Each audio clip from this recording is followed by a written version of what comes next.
Muito bem, a oração, o tema de hoje, como Deus responde às orações.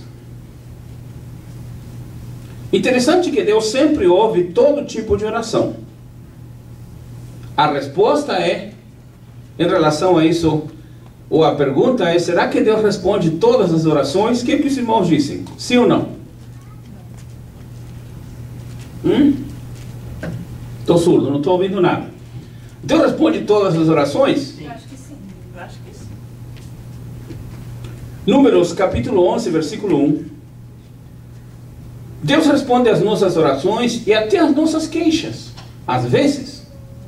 Em Números capítulo 11, versículo 1 está escrito: E aconteceu que, queixando-se o povo, era mal aos ouvidos do Senhor, porque o Senhor o ouviu. Deus ouve as orações, Deus ouve o clamor, Deus ouve as petições, Deus ouve o choro, Deus ouve as palavras de desespero, de angústia, de solidão, de abandono, mas Deus também ouve as queixas. Agora, quem está se queixando contra Deus, não está fazendo a coisa certa. Quem está reclamando contra Deus não está fazendo a coisa certa, porque o que se queixa e o que reclama e o que comenta é porque ou Deus não atendeu, ou Deus não deu o valor necessário, ou Deus não está interessado na pessoa. E isso é um pecado. Porque dá a entender que se Deus não está atendendo, significa que Deus entende menos do que eu entendo. Significa que eu entendo a situação que estou vivendo, mas Deus não entende. Significa que eu sei o que tem que ser feito, mas Deus não sabe. Por isso que Ele não faz. E aí o que acontece? Em Números 11, 1 está escrito: o Senhor ouviu essa queixa. Deus ouve as queixas também. Agora é necessário estar preparado para a resposta divina. A Bíblia diz: e a sua ira se acendeu, e o fogo do Senhor ardeu entre eles, e consumiu os que estavam na última parte do arraial. A pessoa vai se queixar contra Deus, a pessoa vai reclamar de Deus, pode se queixar. E de repente Deus pode dar a resposta. Porém, essa resposta pode vir acompanhada de um castigo. E aí eu pergunto, você gostaria que Deus lhe respondesse e junto com a resposta Deus lhe mandasse um castigo? Gostaria? O povo reclamou, o povo se queixou contra Deus. Deus ouviu essa queixa, respondeu o que eles queriam e mandou o castigo. Aí, desta lição de Números capítulo 11, versículo 1, daí para frente, eu tiro pelo menos duas lições. Primeiro, Deus ouve também as queixas. Segundo, Deus pode responder também às queixas. Porém,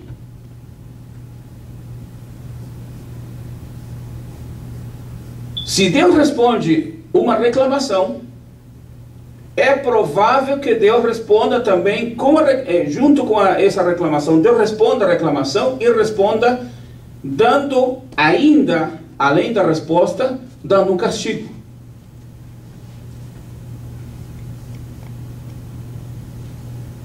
Foi o que aconteceu. E disse: e a sua ira se acendeu, e o fogo do Senhor ardeu entre eles, e consumiu os que estavam na última parte do arraial. Querem resposta de Deus? Não tem resposta de Deus? Reclamam da resposta de Deus?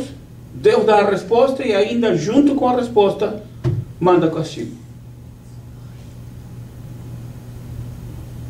Uma outra lição eu posso tirar desta passagem bíblica é que nem todas as respostas que Deus dá são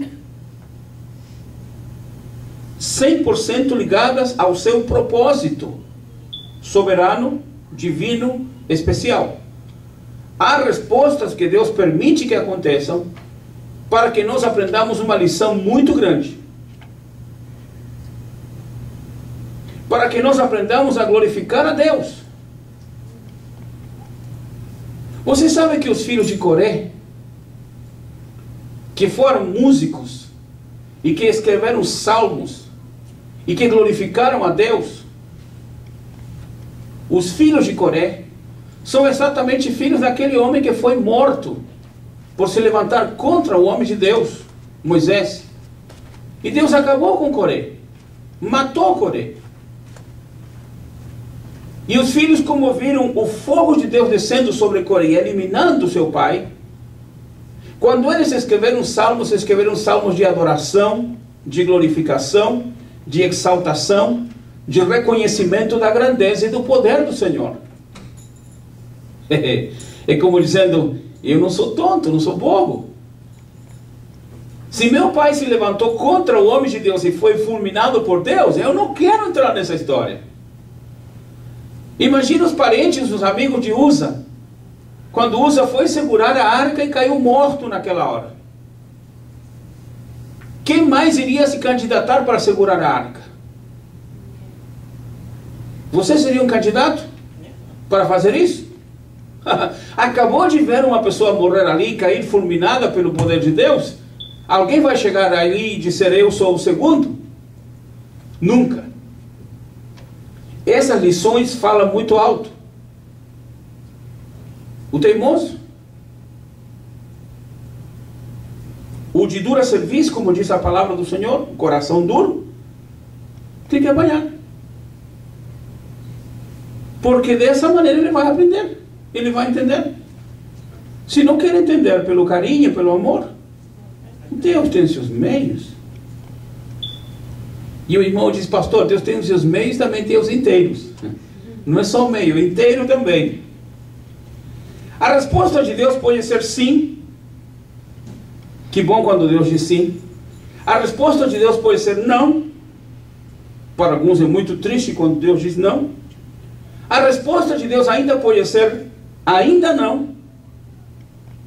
E por último, a resposta de Deus pode ser o silêncio. O que você gostaria como resposta de Deus?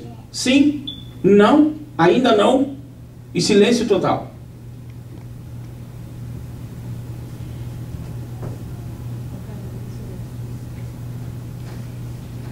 A oração é comunicação.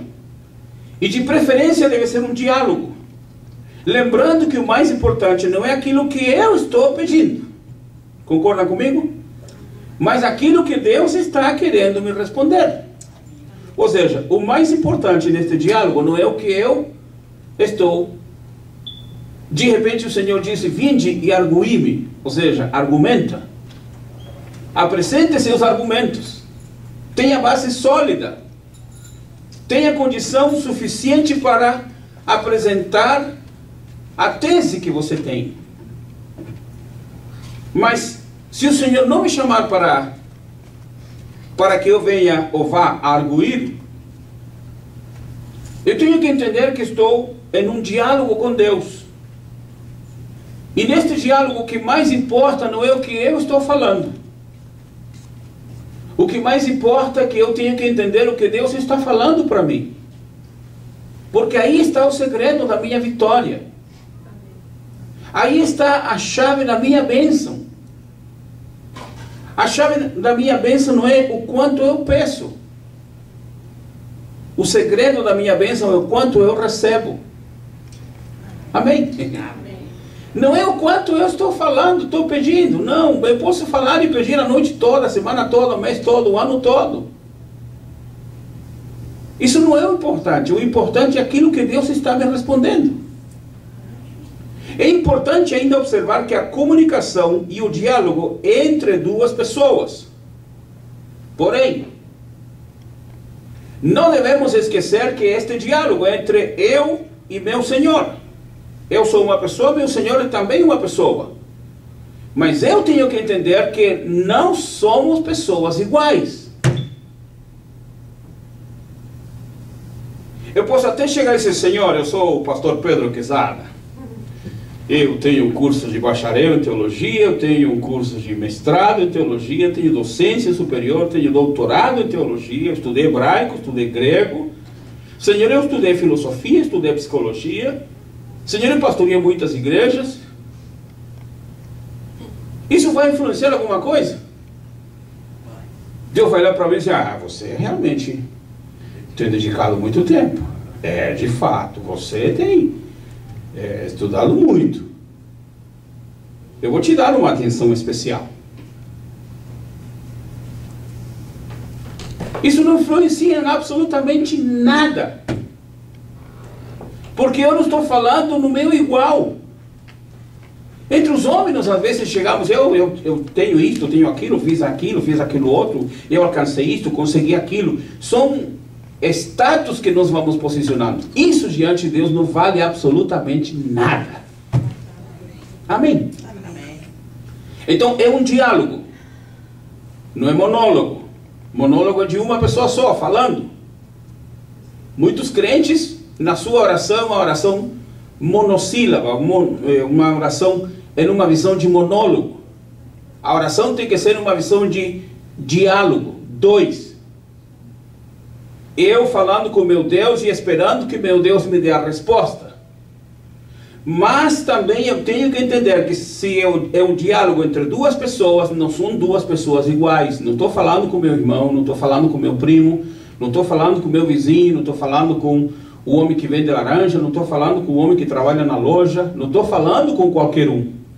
Estou falando com o Rei dos Reis e Senhor dos Senhores. E aí então eu tenho que fazer o que diz o escritor do Novo Testamento. Humilhai-vos perante a potente e poderosa mão de Deus. Às vezes chegamos muito grandes e fortes diante de Deus, achando que Deus vai se influenciar com a minha chegada. Isso está errado. Quanto mais humilhados cheguemos perante Ele, maiores bênçãos vamos alcançar. Amém. Amém. Amém. Será que Deus fica impressionado com aquilo que nós fizemos na sua obra? Deus fica impressionado? De fato, você tem feito muita coisa. Meu Deus, como você tem feito, como você tem trabalhado. Será que Deus vai se admirar por causa disso? Não. Paulo diz, depois de ter feito tudo isso que eu fiz, de repente, se for achado como um servo inútil, o que vai ser de mim? Ai de mim.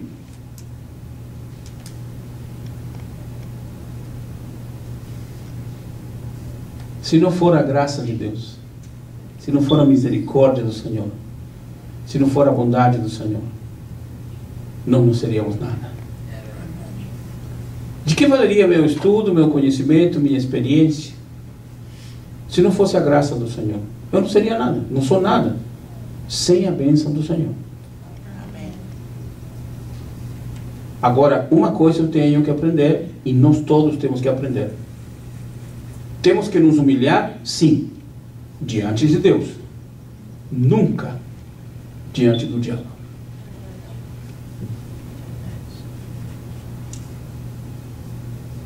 Entenderam isso? Diante de Deus sempre. Diante do inimigo, nunca. Mesmo que a gente esteja fraquinho. Pois no Antigo Testamento o Senhor disse, diga ao fraco, eu sou forte. Até o fraco pode se sentir forte diante do inimigo. Porque quem batalha as nossas batalhas é o Senhor. Amém por causa disso. É importante ainda observar que a comunicação entre duas pessoas e que não são duas pessoas iguais.